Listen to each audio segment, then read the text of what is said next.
This is the Bat Pod.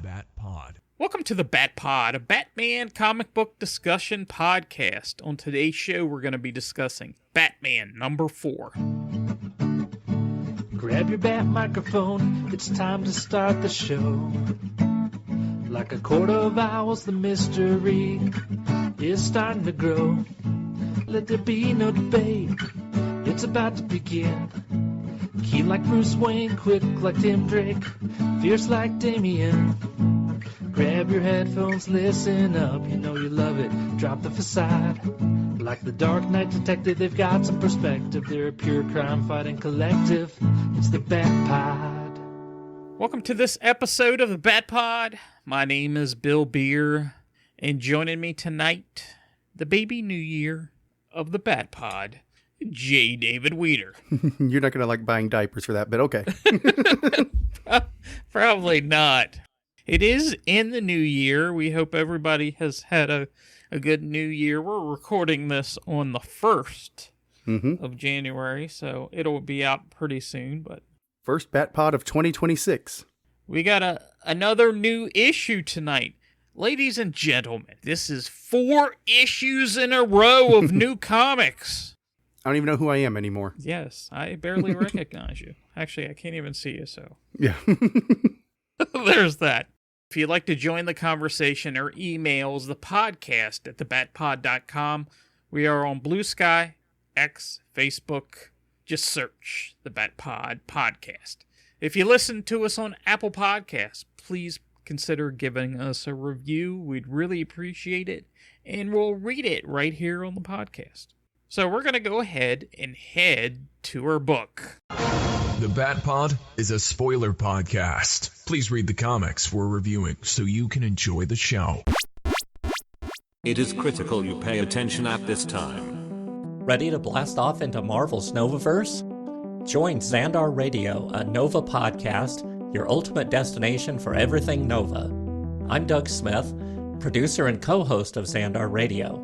We bring you news, deep dive reviews, fan spotlights, creator interviews, and epic roundtable discussions. Whether you're a diehard fan of Annihilation, The New Warriors, or love the various Nova runs, this is your show. So grab your Nova helmet, power up, and tune in at novaprimepage.com or wherever you get your podcasts. Xandar Radio, because the Nova Corps needs you. And as hinted at, this is Batman number 4, which I believe this is volume 4, number 4. And we have a cover by Jorge Jimenez. We have this masked villain, the Minotaur, holding a tiny Batman in the palm of his hand. The text reads, "Enter the Minotaur." I'm excited to see what you think of this, Bill.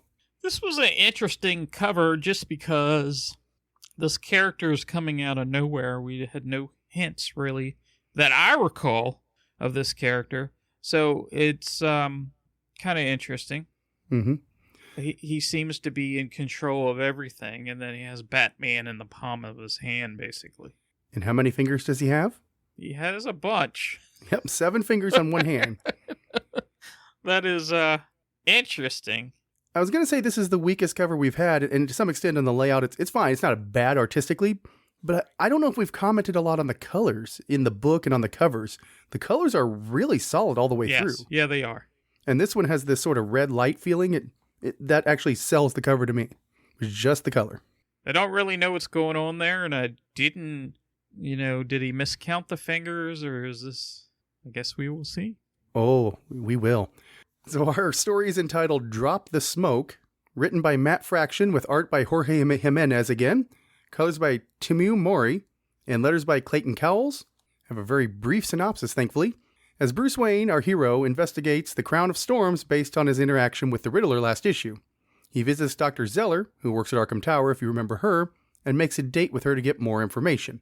Later, the Dark Knight is digging deeper into a string of truck hijackings and comes across Anarchy. That's a blast from the past. Through Anarchy and his own detective work, Batman learns that all of the crime sprees aren't random. They're the work of a mastermind called the Minotaur. We switch to the Minotaur, who has assembled the heads of multiple crime families who have fallen short of his meticulous plans. And the Minotaur lines up a loved one of each family head, and the scene ends with the sound of gunshots as we see Batman realizing that the Minotaur has already won and nobody noticed. So you said the Minotaur came out of nowhere. What were your thoughts on the issue overall? Overall, I was surprised a little bit about this issue because the format that we've been having so far, the first 3 issues, there's been interconnectivity with every issue, but there hadn't been really a slight ongoing story, but it seemed like they were been self-contained for the most part. This feels like it could have been the first issue, if not for the introduction to everybody else, I guess. I find it interesting. Yeah, and I was kind of like you. I was thrown the first time I read it. Mm-hmm. It's like, what? We just suddenly seems like it's coming together. And what I realized was, we talk about being written for the trade. If this is going for the trade, we're getting towards the latter part of what would be the first trade. You may have 5 or 6 issues. So we're right at the point where this story has to come together to read in a trade paperback, which is why we suddenly see some things being put on the table here, where the Minotaur has been in control this whole time, supposedly. I'm like, now it kind of makes sense. They're introducing a lot of things in this book. It's pretty dense because we're introduced to all these different crime families that are in Gotham, and Minotaur is the bank, basically. Yeah. Controls all the finances. But he has more control than just the finances. He controls them. And the Penguin is part of it. Yeah, I have comments on that towards the latter part of the issue because, I think that there was a misservice to that character. But so when we jump in at the beginning here, we see this, almost looks like a firefight at the port of Gotham, and a couple security officers are killed, and you're introduced to the Minotaur. And I'm thinking when I first see the silhouette of this guy, they don't tell you who he is, but he's like, a couple of these gangs are trying to do a job off the books from us, and he's not too happy. But you see the silhouette of this guy, and he has like horns on his head. Mm-hmm. Obviously, we know what he looks like from seeing the cover, but it kind of looks ridiculous. A little, yeah. Yeah.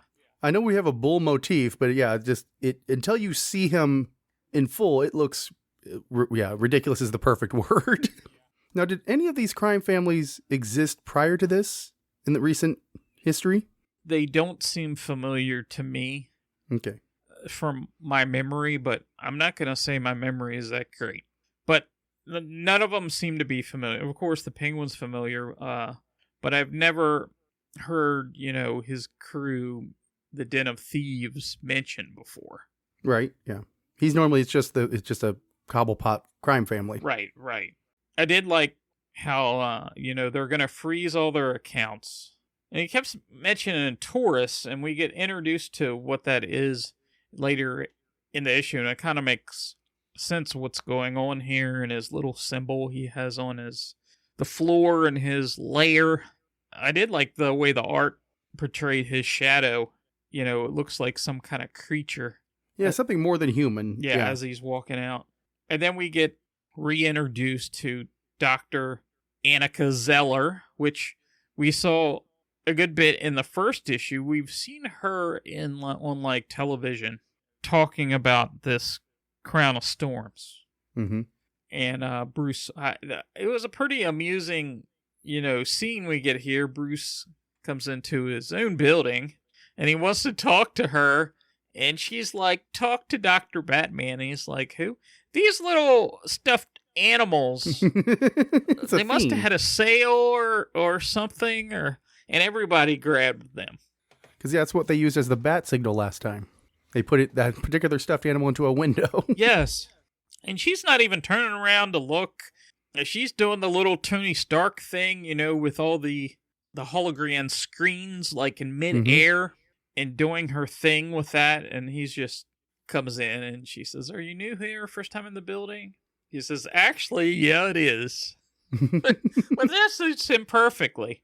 Because he's been there as Batman, but not as Bruce.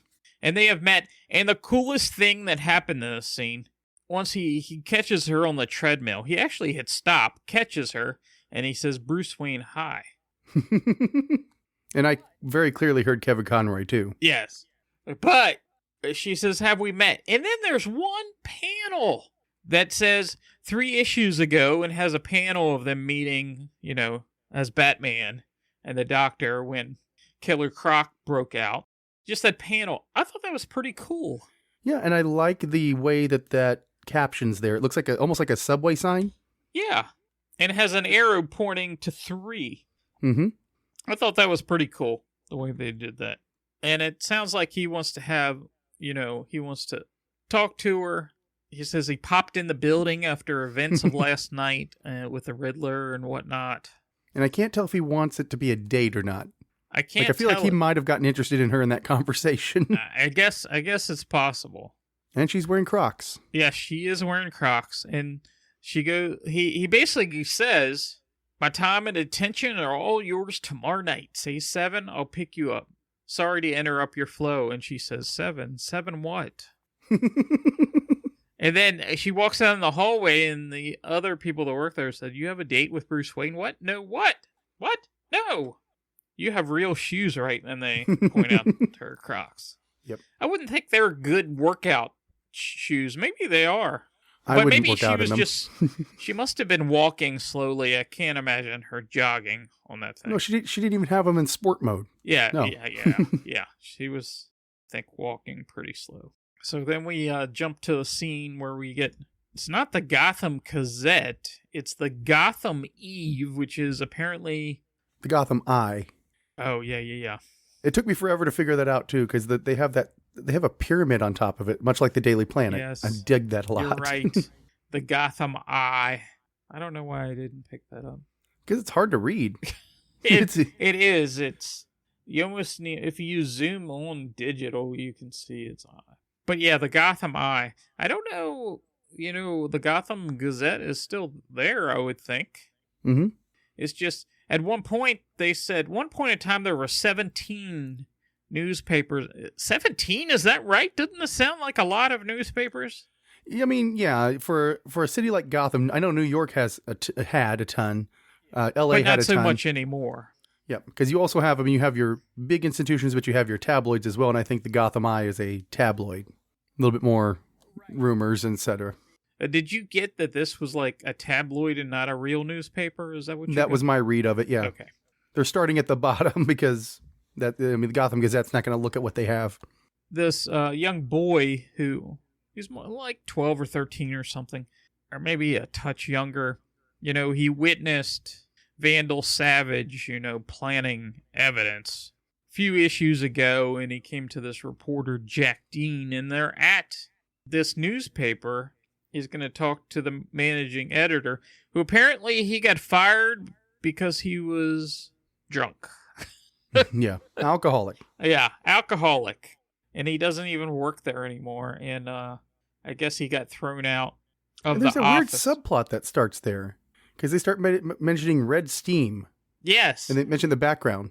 And when we jump to, it's the news is on, after they both get kicked out, basically. And I guess they didn't believe the control that, Vandal Savage has. He has his hands in everything, I believe.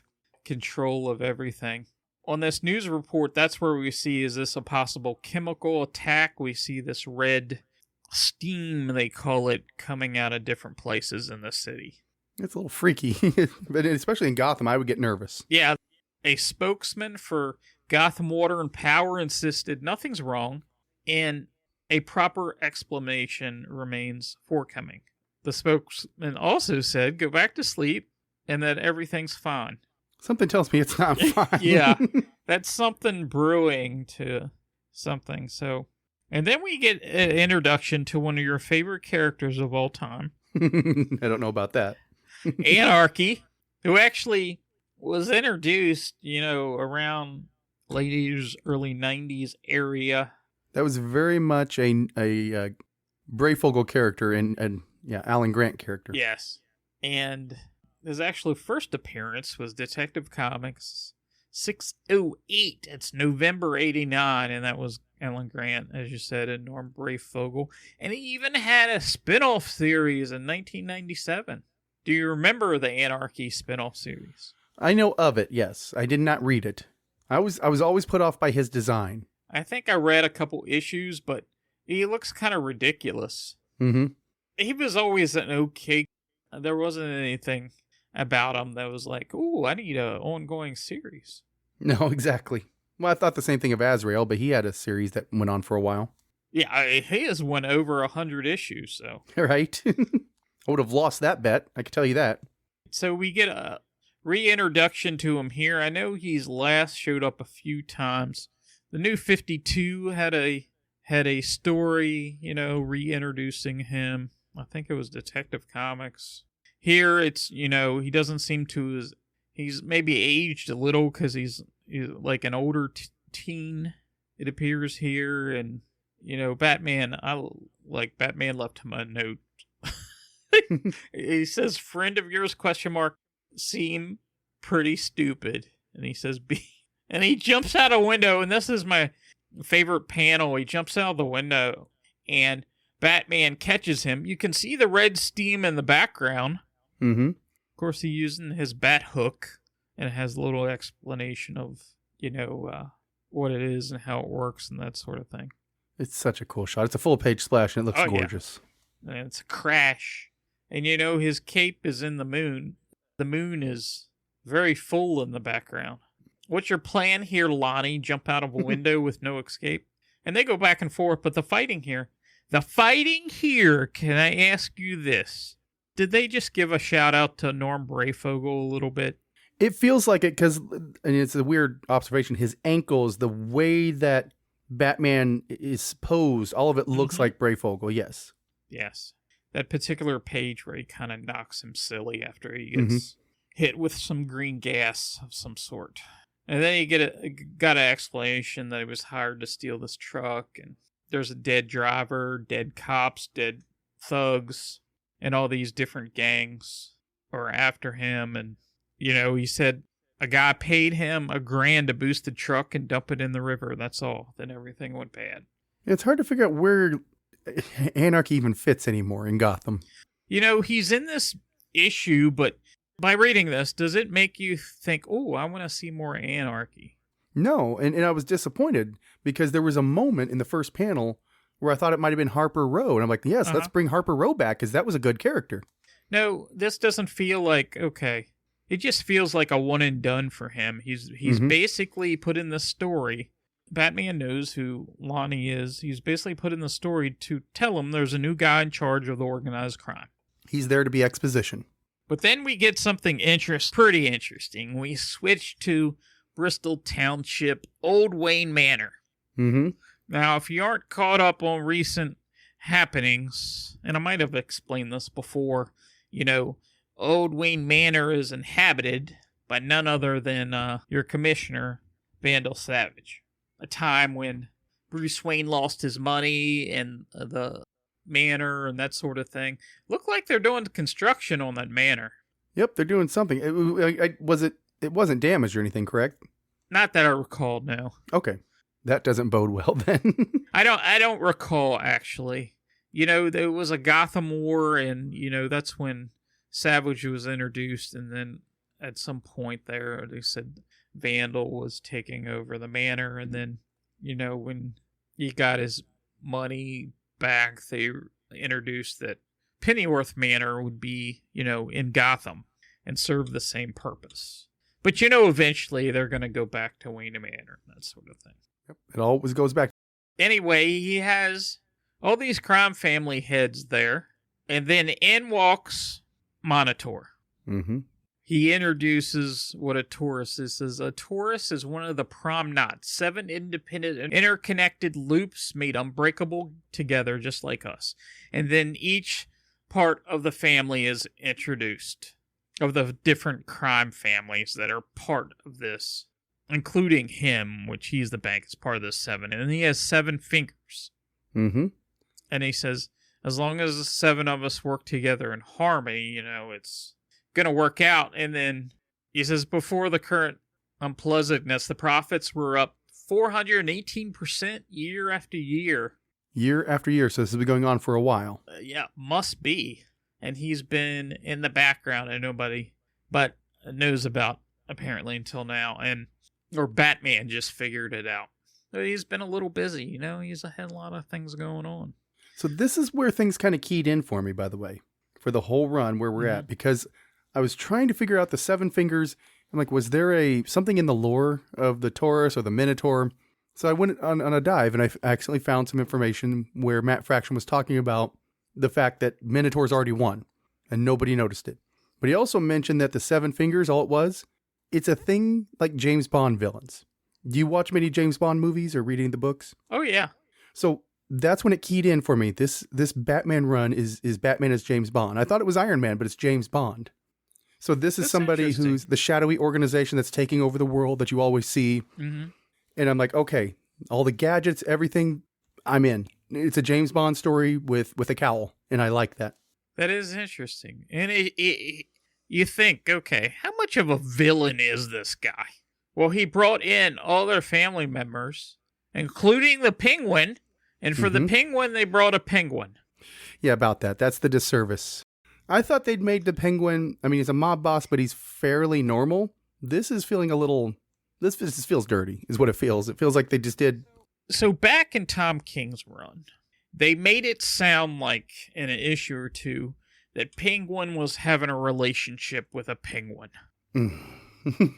Which I didn't like at all. I thought that was kind of dumb. And gross. This is kind of, I don't know if that's where this comes from. That part of that I didn't really, at first I didn't even notice, and it's like, what is that? And it was like, geez. Yeah. But they brought in all these family members or friends or whatever you want to call them. He says family. I brought some of your family here tonight. So do I have your attention now? They were going behind his back, making a deal that went wrong. And the Penguin even mentions my beautiful Lola. That's so gross. Come on. Yeah, that's not my favorite aspect of. I know it's kind of like an inside joke or whatever they did, but not my favorite. No, I like Minotaur. Mm-hmm.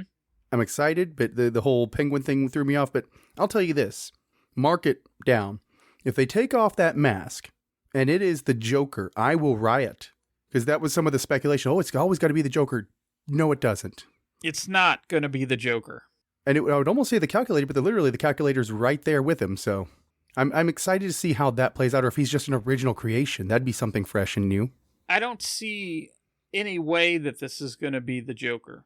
Now, no, I don't see it. They've had a past story, and I think it was Gene Tynan's run right after Tom King, and there was this character, and of course I can't remember off the top of my head, but this character was in costume and had a mask on, and it turned out to be the Joker. They can't do that again. There's no way. No. There's no way.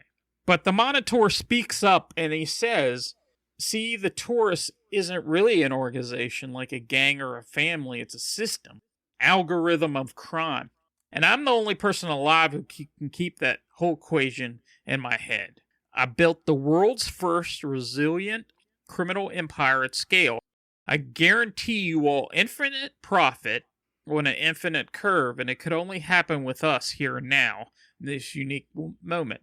A business-friendly police force, a malleable city hall, incurious press, freak crime brought to a heel by choking off the street gangs. The bat stays too busy to realize how entangled we have all become and how successful. In 20 months, the tourists will control a piece of every revenue stream in Gotham, criminal or legitimate. In 20 years, the world. When one of us earns, we all earn. And at that point, he says, when one of us bleeds, we all bleed.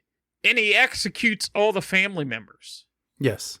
And I believe he did, too. I know it's like the camera turning away, but the guns were up against their heads. Yes. I'm like, what?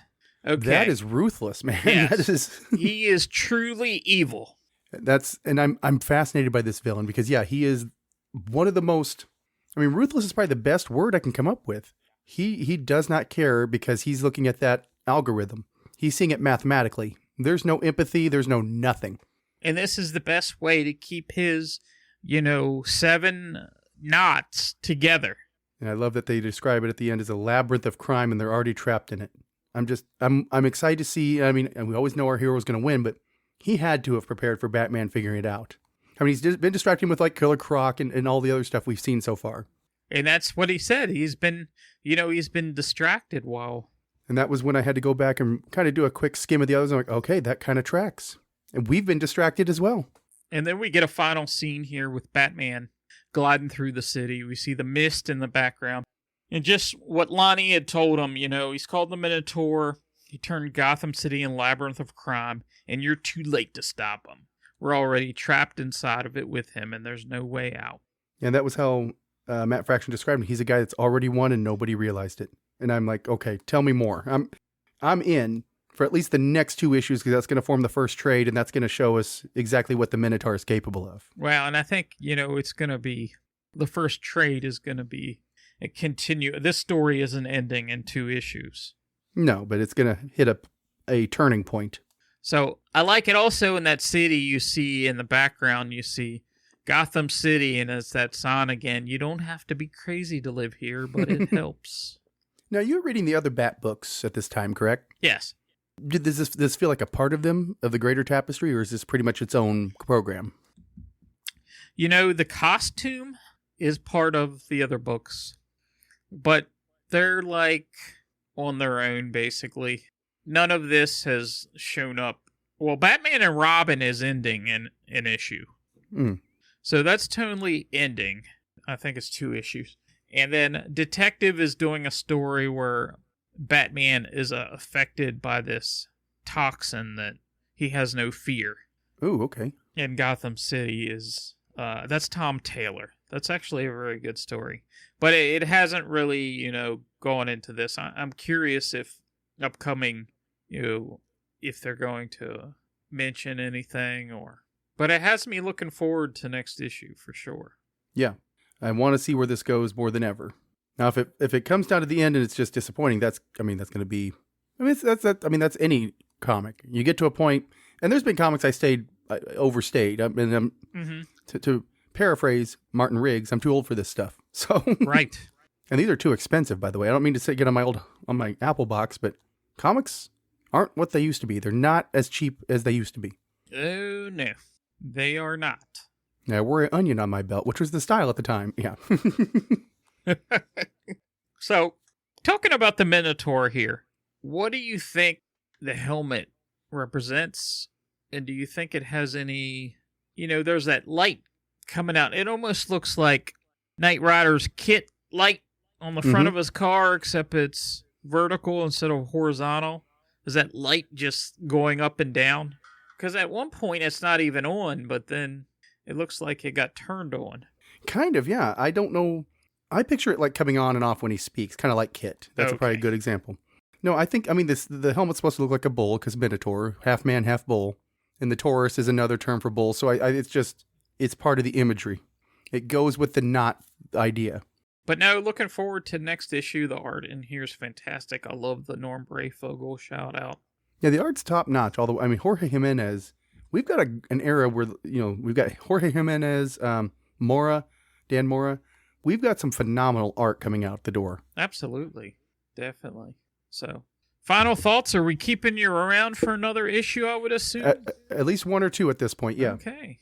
I wonder if is there a betting pool of when I'm going to rage quit the book? There might be. I don't know. Is there? I'm actually surprised that we got this one.